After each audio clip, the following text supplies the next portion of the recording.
Hello Google, পুরুষের রাগ আর মহিলাদের রাগের মধ্যে পার্থক্য কি? পুরুষের রাগ জ্বরের মতো নিজের শরীরেই থাকে। আর মহিলাদের রাগ? মহিলাদের রাগ করোনা ভাইরাসের মতো ছোঁয়া লাগলে বংশ ধ্বংস হয়ে যাবে। নিজে কতদিন বাঁচবো তারই ঠিক নাই, আবার আরেকজন এসে কয় আমি তোমাকে ছাড়া বাঁচবো না। আচ্ছা, তুমি যদি আলাদিনের চেরাক পাও তাহলে কি করবা? ঘষা দিয়ে জিন বের করতাম, তারপরে সবাইরে ভয় দেখাইতাম। সেটা চাইলে তুমি এখনো করতে পারো। বলো কি, তাই নাকি? কিভাবে? মুখের মেকআপে ঘষা দাও, ওখান থেকে জিনি বেরোবে। মাইন না খেলে তোমার পেটের ভাত হজম হয় না, তাই না?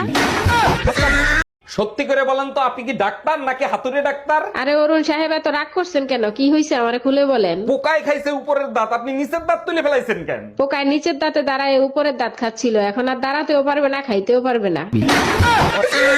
জানো শাওন ভাই মিল্কি ভাবিরে হার কিনে দিছে, আমারও হার কিনে দিবা, তা না হলে আমার নাক কাটা যাবে। তুমি কি চাও আমার নাক কাটা যাক? তোমার নাক কাটতে আমি দেবো না। এই নাও কাট, তুমিও গিয়ে হার কিনে নিয়ে এসো, আমি চললাম। চললাম মানে? তুমি এই অসময় কোথায় যাচ্ছ? ঘরে বউ থাকতে শাওন ভাই রুম্পা ভাবিরে বিয়ে করছে, এখন আমি যদি টুম্পা ভাবিরে বিয়ে না করি তাহলে তো আমারও নাক কাটা যাবে। তুমি কি চাও আমার নাক কাটা যাক?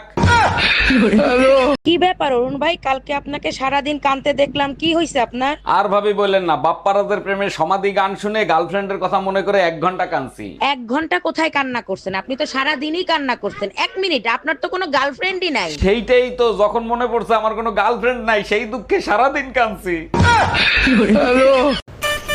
এনো তোমার বাজার, এই যে ফর্দ। সবই ঠিক আছে, কিন্তু হিসাবে 50 টাকা কম কেন? পুরুষ মানুষ কখনো হিসাব দেয় না। চাউমিন খাইছি।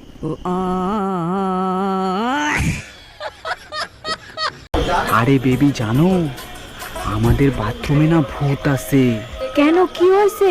আরে কালকে রাত্রেবেলা আমি বাথরুমে গেছি, দরজা খোলার পর একটা আলো জ্বলে উঠছে আর ঠান্ডা ঠান্ডা হাওয়া এসে আমার গায়ে।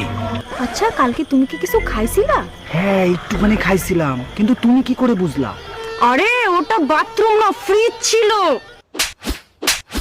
কি করে?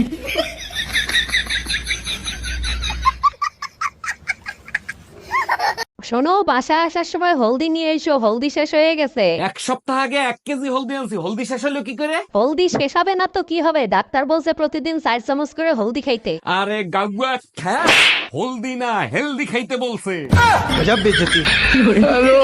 এই, আমি তোমার জম, আমার নাম তোমার ফোনে জম দিয়ে সেট করছো কেন? কি উল্টো পুল্টো কথা বলতেছো? কই দেখি, ফোন দাও তো।